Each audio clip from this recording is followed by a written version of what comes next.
শ্রী গণেশায় নমঃ। জয় শ্রী বিষ্ণু, জয় মা লক্ষ্মী। বন্ধুরা, বৈশাখ মাসের সর্বশ্রেষ্ঠ পবিত্র অক্ষয় তৃতীয়ার দিন মাত্র 1টি টাকা খরচ করে এই দ্রব্যটি বাড়িতে নিয়ে আসুন। মা লক্ষ্মী গৃহে সর্বদা অচলা হয়ে বিরাজ করবেন। বন্ধুরা, শাস্ত্র অনুসারে চন্দ্র বৈশাখ মাসের শুক্লপক্ষের তৃতীয়া তিথি বছরের একটি অন্যতম শ্রেষ্ঠ তিথি। বলা হয় এই দিন যে কাজই করা হোক না কেন তা অনন্তকাল অক্ষয় হয়ে থাকে। সেই কারণেই এই তিথির নাম অক্ষয় তৃতীয়া। ভালো হোক অথবা খারাপ, সমস্ত কাজই এই দিন অক্ষয় হয়ে থাকে, যার ফল একদিন না একদিন আমাদের পেতেই হয়।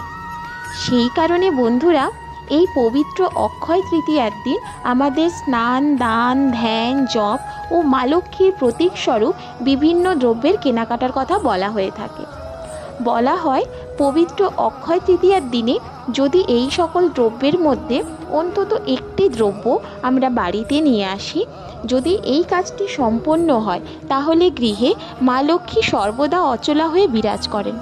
তাই বন্ধুরা, পবিত্র অক্ষয় তৃতীয়ার দিন এই সমস্ত দ্রব্যগুলির মধ্য থেকে মাত্র অবশ্য বাড়িতে আনা মাত্র 1টি টাকা খরচ করে আপনি তা পেতে সক্ষম হতে পারেন। কোন সেই দ্রব্যটা জানতে এবং কিভাবে তা ব্যবহার করবেন সেটি জানতে পুরো ভিডিওটি অত্যন্ত মনোযোগ সহকারে দেখুন। আশা করছি বন্ধুরা ভিডিওটি আপনাকে সমৃদ্ধ করবে। নমস্কার বন্ধুরা, শ্রেয়ার অমৃত থেকে আমি আপনাদের সবাইকে আমার চ্যানেলে যা সুস্বাগতম।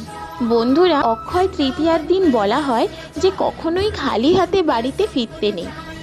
এই দিন মা লক্ষ্মীর প্রতীকস্বরূপ অবশ্যই গৃহের মধ্যে বলা হয় এই অক্ষয় তৃতীয়ার দিন সোনা এবং রূপা কিনলে তা ভালো ফল প্রদান করে।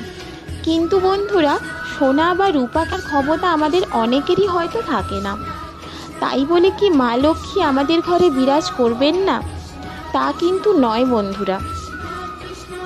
শাস্ত্রে এই বিষয় পরিষ্কার করেই বলা রয়েছে যে সোনা বা রূপা কেনার যদি আপনার সামর্থ্য না থাকে তাহলে আপনি পবিত্র অক্ষয় তৃতীয়ার দিন এই সমস্ত দ্রব্যাদির মধ্য থেকে যে কোনো একটি জিনিস কিনেও অক্ষয় তৃতীয়ার দিন যদি বাড়িতে প্রবেশ করেন তাহলেও মা লক্ষ্মী অত্যন্ত প্রসন্ন হন। বন্ধুরা, পবিত্র অক্ষয় তৃতীয়ার দিন যদি সোনা বা রূপা কেনার ক্ষমতা না থাকে তাহলে কিছুটা ডাল কিনে বাড়িতে ফিরুন। অক্ষয় তৃতীয়ার দিন যদি আপনি ডাল কিনে থাকেন তাহলে তা সৌভাগ্য ও সমৃদ্ধির প্রতীক স্বরূপ হয়ে থাকে।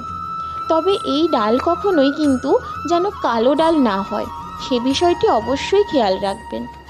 আপনি মুগ, মসুর, ছোলা, মটর এই সমস্ত ডাল কিনতে পারেন, কিন্তু কালো ডাল কখনোই অক্ষয় তৃতীয়ার দিন কিনবেন না। দ্বিতীয়ত বন্ধুরা, আপনি অক্ষয় তৃতীয়ার দিন ঘি কিনতে পারেন। ঘি অক্ষয় তৃতীয়ার দিন কেনা অত্যন্ত শুভ হিসেবে গণ্য। মানসিক ও শারীরিক ক্ষতির উপাদান দূর রাখতে সাহায্য করে ঘি। অক্ষয় তৃতীয়ার দিন তাই ঘি কিনুন এবং সেই ঘি দিয়ে একটি মাত্র প্রদীপ জ্বালান মা লক্ষ্মীর সামনে। ফল পাবেন হাতে নাতে। তৃতীয়ত বন্ধুরা, এই অক্ষয় তৃতীয়ার দিন নারকেল কেনা অত্যন্ত শুভ।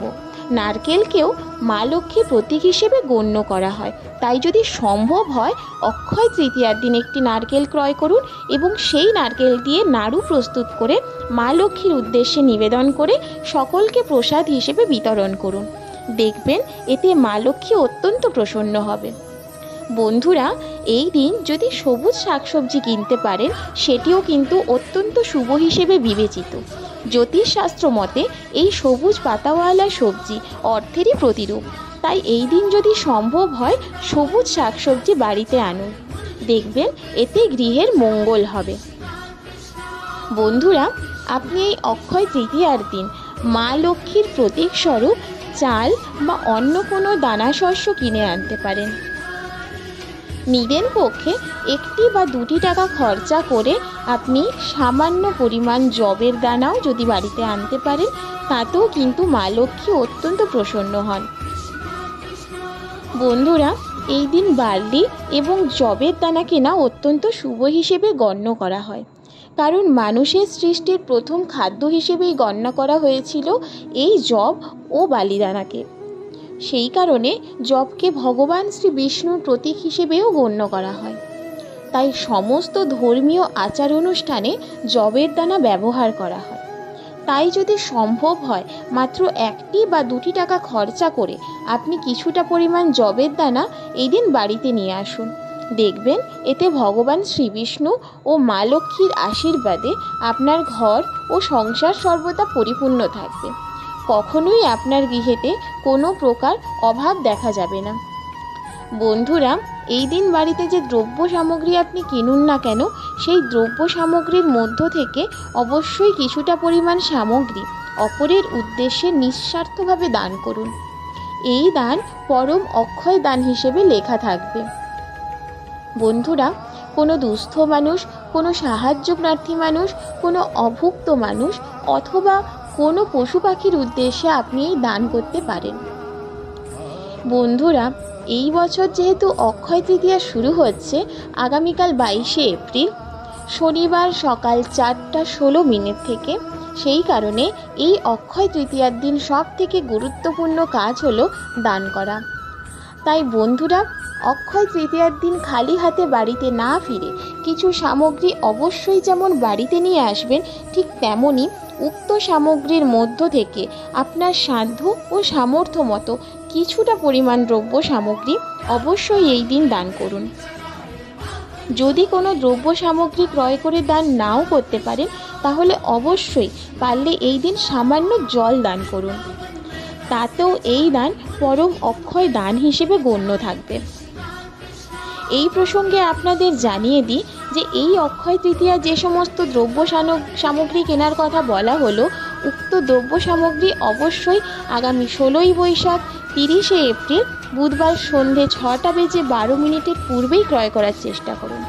কারণ এই বছর 1432 বঙ্গাব্দ 2025 সালে এই অক্ষয় তৃতীয়া পড়েছে আগামী 16ই বৈশাখ বুধবার দিন। যদিও অক্ষয় তৃতীয়া শুরু হচ্ছে আগের দিন মঙ্গলবার রাত্রি 8:24 থেকে, কিন্তু উদয়া তিথি মেনে অক্ষয় তৃতীয়া এই বছর পালন করা হবে আগামী বুধবার দিন, এবং বুধবার অক্ষয় তৃতীয়া থাকছে সন্ধে 6:12 পর্যন্ত।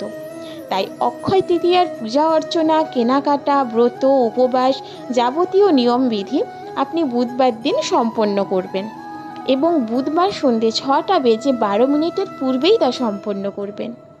যাই হোক বন্ধুরা, পবিত্র অক্ষয় তৃতীয়ার দিন পারলে এই সামগ্রীর মধ্যে একটি সামগ্রী অবশ্যই বাড়িতে আনুন, কিছু না কিছু দান করুন। দেখবেন ভগবানের কৃপায় আপনার ও আপনার পরিবারের সর্বদাই মঙ্গল হবে। আশা করছি ভিডিওটি আপনাকে সমৃদ্ধ করেছে। যদি ভালো লাগে তাহলে লাইক করবেন, শেয়ার করবেন এবং আপনাদের যদি কোনো মতামত থাকে অবশ্যই জানাবেন। আপনারা সবাই ভালো থাকুন, এই কামনাই করি ভগবানের কাছে। ঈশ্বর আপনাদের মঙ্গল করুন। আজ এই পর্যন্তই এবং এখানেই শেষ করলাম।